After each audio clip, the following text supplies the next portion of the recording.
from Mike Dunleavy on the Chris Paul trade. And you tell me what you think after I ask you the question after this.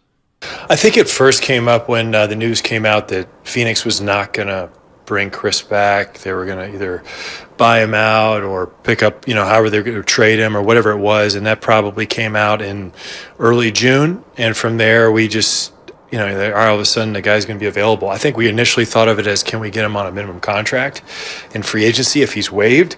And then it just kept building from there. And we identified him as a guy we thought could help our team. And the reason that was with just his experience, his leadership. We struggled last year and in years past with taking care of the ball. We struggled sometimes at end of games with decision making. So we felt like, Chris is a little bit older, but he fits with our group and he can help us in some areas that we're deficient in. All right. What'd you hear there? Honestly, he really believes Chris was an asset. Or is an asset. Let me run something by you guys. Talk to us. Just throwing it out there for conversation's sake. That's what we do here. So the Warriors, we've had a lot of talks about, you got to do whatever Steph wants. Steph, he's got input. Steph's got say-so. Steph's got this. The big three have that. But I was thinking about this. So it seems apparent that Dunleavy made the trade with Joe Lacob, and he didn't really ask the big three. I don't think he asked the big three. I think he just kind of did it and said, we'll figure it out after, but let's get him in here and let's get Jordan out of here to absolutely, positively get under that second apron next year and do all the stuff we got to do. Okay, so that's what happened there. Then Dwight Howard works out for the Warriors. And if you want to believe it, believe it. If you don't, don't. But Jason Dumas had a report that the Warrior veterans had signed off on Dwight Howard. Man, I read it. And they didn't sign him. So I think we're all fooling ourselves thinking that Steph Curry runs this franchise along with Clay and Draymond, because there's been a few examples now of they don't get what they want all the time. Do you believe that? Yes. Yes. I've believed that for a while, and you and I have gone back and forth on it for a while. I believe Steph Curry's got say-so, but I don't. It's Joe Lacob's and I'm going to keep baby. it real, like I always do with you from 10 to 2. Steiny is trending that way because there is no way, and I'm not trying to be negative, damn it. I'm positive on this season in the Warriors, especially after the debacle on and off the court there was last year. There would not be 6 starters being said to the universe by the head coach if this was cohesive. If this was Michael Jackson, Smooth Criminal, if this was just, hey, our guys think that he can be an asset, everything would be smooth sailing. And right now, it feels like there's a rat on the table. And for you to say that, and Kendra Andrews have basically the opposite report of Jason, that had me scratching my head as to what's going on. So the bigger picture has me thinking they're not listening to the vets. They're doing as the boss says, Steiny. And I'm just saying, hoping I'm wrong, that has the ingredients for a bad meal. Blow up city on line 2 is something don't go right. It's something as simple as, hey, Chris, we need you to come off the bench. Yeah, I don't know. Because stylistically, miss me. Hubie Brown couldn't sell me on this being a fit. The Warriors like to get out and run. Draymond leading the break. You telling me now if Chris Paul starts, Draymond's just going to run down court and not do that or do less of that? I'm just asking. But for you to say that, if you're right, wow. Because you coaching would have already been fixed and rectified. It wouldn't even been an issue. Hey, Chris, you coming off the bench? You think you're coming off? You coaching? That's what that meant. You don't know. Hey, who told you that? Oh, This is why the Warriors didn't sign Dwight Howard, or Mike Dunleavy was asked about Dwight Howard. Here's what Dunleavy said. Yeah, I mean, I would just say in general, like we brought maybe 40 or 50 guys in this summer to get a further look at, knowing agents and people around the league knowing we've got 2 roster spots open. So there's a desire to come in and meet with us and play with our guys. And we've looked at a lot of different players, and some of them we'll bring into camp. But player you mentioned is just one of many that we brought in and evaluated. And, I think right now you'll know more about who we're inviting to camp in a couple days. But overall, we feel good about what we've done this summer, and we'll keep our options open in terms of who we need to add. well, Sorry. they didn't add him. They flirted with him. I don't even know if they did. That's what you said from the beginning.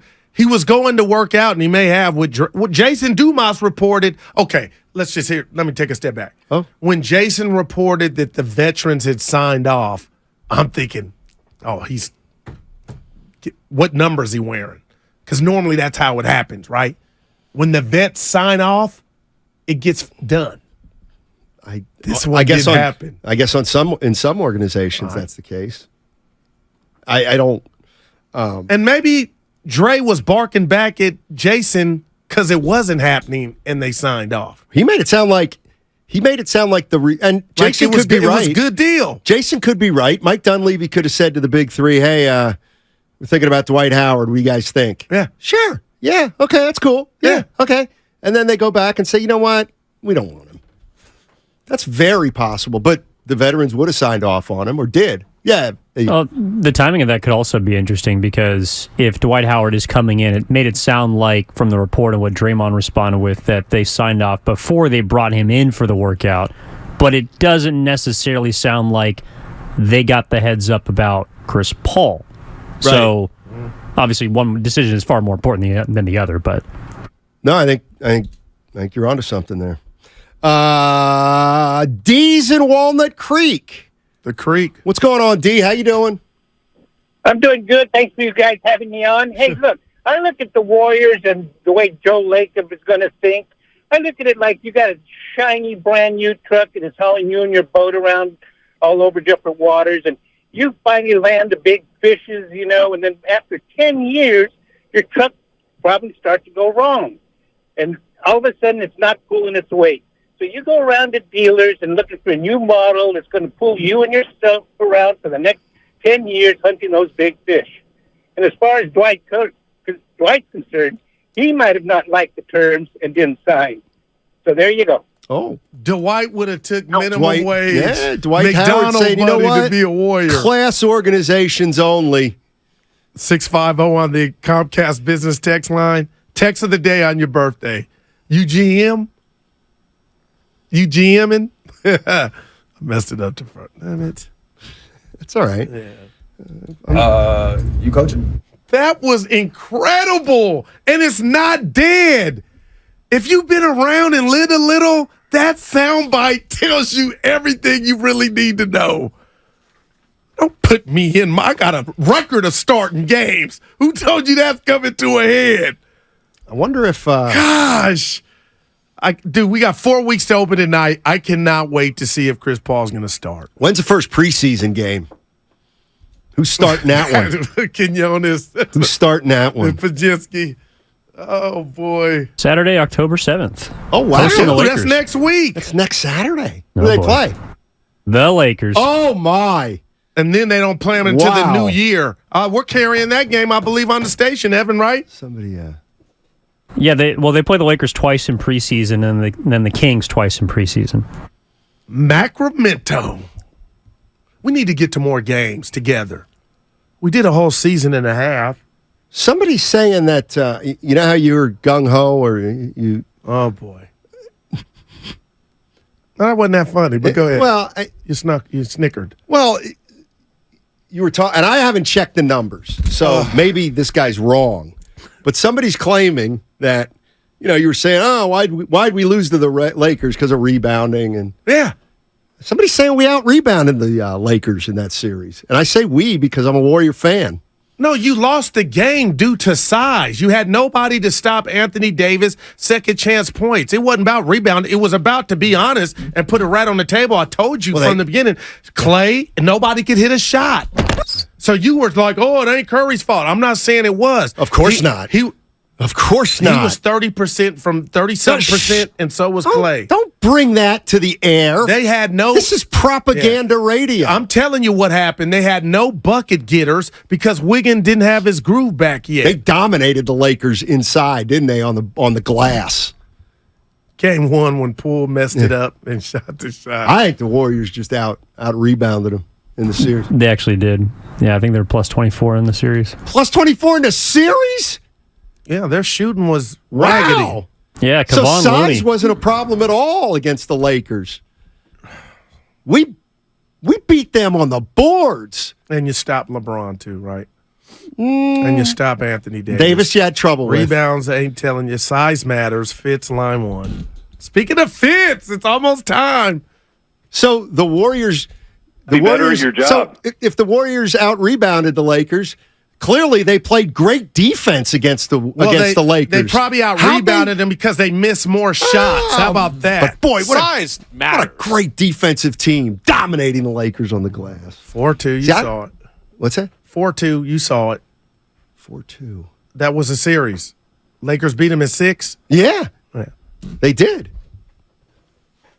888-957-9570 is the number. Steiny and Guru with you. Wow, next Saturday, October 7th. Action. Can you just answer so I don't have to call? The 408 says on the Comcast business text line. Is it really an ego thing about the starting lineup? If so, what's stopping the Warriors from announcing the 5 starters plus the 6th man in introduction? I'll let you answer that. You or Evan. We're all flummoxed. We know what it is. So they're going to go starting at guard, number 30, in his 23rd season from Davidson, Steph Curry. He would be last. And playing off the bench tonight as our 6th man from Wake Forest University, Chris Paul. No, that's not how a 6th man don't get announced. I'm just saying. This is going to be great, man, this season. I think it's fair to say Chris Paul would prefer to start. You think? Yes. Yes, I back would. you. Goo, let's get a big. You just let one go. Who cares who starts? We rotate players in. We need a big guy.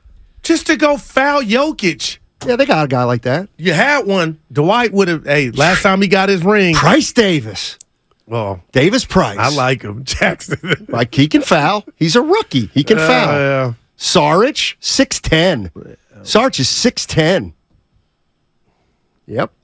See, the Warriors have no use for unskilled big men. That's why Howard will always have trouble playing here. Well, because he's not a very good passer. With the veterans by Jason Dumas' report. Oh, I absolutely They signed off on him. I disagree with the veterans and have many times. Many times. We'll see next Monday. Many times. They were wrong. How many times do the veterans have to be wrong before we realize, you know what? Lacob's right. They shouldn't run a team. They stink as GMs. Avery Bradley over Gary Payton II. Yeah. The stereo guy. That's great stuff. So maybe we found the one thing Steph can't do. He can't run an organization. We'll find out, man. What do you mean? When we see him Monday. You know what? I have a feeling he's not going to do it this year. You could. Yeah. It's almost like I kind of feel where you're at. Good afternoon and happy birthday to Steiny. Thank you very much. Let's be real about it, Goo. The Warriors lost to the Lakers because they were gassed. I'm not buying that. Did you see LeBron bent over? He was gassed, too. They just had nobody to take advantage of it. Do you just... LeBron was gassed, too. Okay, Lay off. hold on. If Man, he's 40. LeBron is gassed, it still has nothing to do with the Warriors being gassed. Were the Warriors gassed or not? Yeah, you would throw the ball to whoever LeBron was guarding, and that person would make him pay. 4-2. Well, You can't do that and one. Poole was missing. He was 4-2. He was a head case. Well, You're killing me. No, you're killing yourself. Nah, you're killing me. Happy birthday. Hey, Steiny, better performance from a Reading, PA native this year. Was it Taylor Swift at Levi Stadium or Lonnie Walker in Game 6 of the Western Conference semis? What if I told you neither? Wow. What if I told you don't sleep on Chad Henne, who came in for a series when Patrick Mahomes got hurt in the playoffs last year? Candle stays lit. Yee! We stay ready in Reading. That wasn't bigger You can't spell. That wasn't bigger than Walker. You can't spell ready without Reading. I'm gonna get it. Without the Y. The point is, we stay ready. And you and everybody could stand to learn from it. The Golden State Warriors got eliminated last year by a guy who just stayed ready. That's all we can do. He was a part of a team. Yep. He had a great individual moment. That won him a game. And Gary Payton II was on the bench. I know. They had Steph on him. Like, that's the only thing I ever second-guessed Kerr. Like, dude, you know he's called the glove, too. Well, he can't. Payton was compromised in that series. Seriously, he was. He couldn't have guarded him. Who did try to guard him? I got it on my DVR. I got that elimination. Don't answer that because that'll be a negative. Then we'll think negatively that somebody didn't guard Lonnie Walker well. We can't do that. Somebody saying happy 70th. It's not your 70th. That's what happens when we guys get our age.